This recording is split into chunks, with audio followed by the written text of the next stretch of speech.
જેવું કોઈ એવું કે આટલું બધું ભગવાન ભગવાન માતા રામ રામ રામ રામ કરે છે તારા જીવનમાં તો દુઃખ દૂર થયા ને શું આપ્યું તારા ભગવાને તને?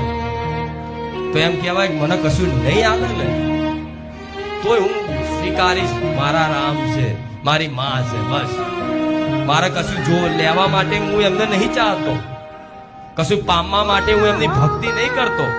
મારું બધું સ એ લૂંટી લેશે ને તોય હું મારી માનો છું, માં મારી છે. આ જવાબ આપવાનો શું આપવાનો? આ જવાબ આપવાનો બાજી નહીં, શાંતિથી. અરે કોઈ વાંધો નહીં, હું થોડી કઈ વસ્તુ સુખી થવા માટે થોડી એની ભક્તિ કરું છું. અરે સુખી થવું જ થશે, સારું થવું જ થશે, કઈ નહીં. પણ હું મારી માનો છું, માં મારી છે, રામ મારા છે. આ કઈ ચૂપ થઈ જવાનું, નહીં તો સમય એવો છે બધાને મેણા આવરવા પડે. આખો દાર રોમ માડી રોમ કર કરે છે. શું આલ્યું તને?